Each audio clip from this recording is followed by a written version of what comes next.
ये कहानी सत्य घटना पर आधारित है, जो भारत सरकार की आपका अधिकार के तहत राष्ट्रीय जागरूकता अभियान की सच्ची घटना से प्रेरित है। कहानी में पात्र और स्थान बदल दिए गए हैं। 4 साल बाद भूला हुआ खाता, लौटी उम्मीद। एक पूर्व सैनिक की दिल हिला देने वाली कहानी। उज्जैन के शांत और पुराने घरों से भरे कैलाश नगर में रहने वाले अविनाश राजपूत की जिंदगी कभी सीधी साधी नहीं रही। वो उन लोगों में से थे जिनकी मुस्कान में भी संघर्ष छिपा होता है और जिनकी आंखों में थकान से ज्यादा जिम्मेदारियों का बोझ दिखता है। अविनाश भारतीय थल सेना के एक हवलदार, जिसने 15 साल अपनी जवानी देश की रक्षा में लगा दी। हिमालय की बर्फीली रातों से लेकर राजस्थान की तपती दोपहरों तक उन्होंने हर हाल में तिरंगे की रक्षा की। लेकिन 2010 में एक ऐसी घटना हुई जिसने उनका करियर और जीवन एक ही झटके में बदल दिया। नौकरी चली गई, वर्दी उतर गई और एक सैनिक का सीना पहली बार इतना खाली महसूस हुआ। घर लौटते समय बस एक सवाल उनके साथ चलता रहा, अब घर कैसे चलेगा?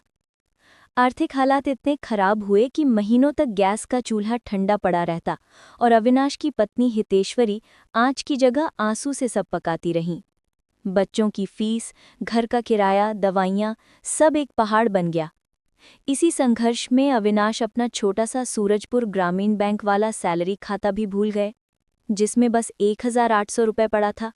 उन्हें लगा, उस खाते में अब देखने लायक कुछ नहीं, जैसे मेरी जिंदगी में भी नहीं। 14 साल बीत गए, दुनिया बदल गई, लोग बदल गए, लेकिन अविनाश की हालत नहीं बदली। वो अब भी शाम को टूटे दरवाजे के पास रखी पुरानी चारपाई पर बैठकर इंतजार करते, न जाने किसका।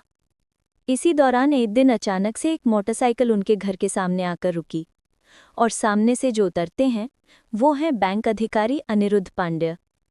वो अविनाश को देखते हैं और नम्र आवाज में पूछते हैं, क्या आप अविनाश राजपूत हैं? जी, मैं ही हूँ। कोई परेशानी? अविनाश बताते हैं कि आपको बहुत ढूंढा, अब आपकी पहचान बड़ी मुश्किल से हो पाई है, आखिर आप मिल ही गए। और मुस्कुराकर अनिरुद्ध अपनी फाइल खोलते हैं। उनकी आवाज में हैरानी और खुशी दोनों मिलकर बोलते हैं, सर, आपके खाते में 23 लाख रुपए जमा हैं। अविनाश एक पल के लिए किसी पत्थर की मूर्ति की तरह ठहर गए। हथेलियों से पसीना बह निकला, दिल जैसे अपनी जगह भूल गया। उन्होंने लड़खड़ाती आवाज में कहा, 23 लाख? मेरे खाते में तो सिर्फ 1800 रुपए थे।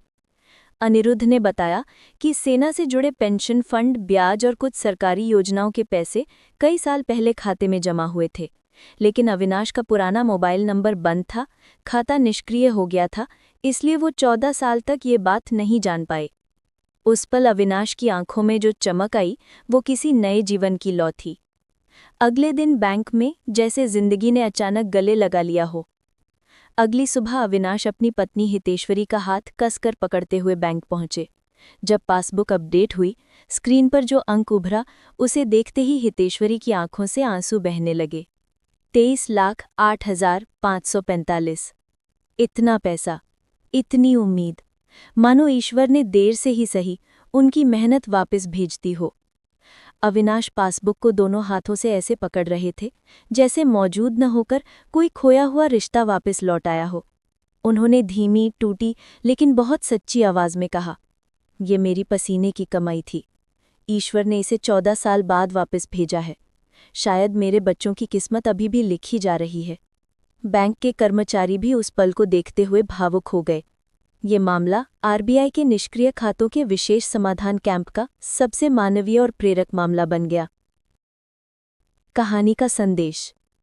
कभी कभी जीवन में ऐसे मोड़ आते हैं जहां उम्मीद का अंतिम दीपक भी बुझने लगता है, लेकिन ठीक उसी समय किस्मत एक नई रोशनी लेकर खड़ी हो जाती है। अविनाश की कहानी बताती है, मेहनत कभी खोती नहीं, बस लौटने का सही समय चुनती है।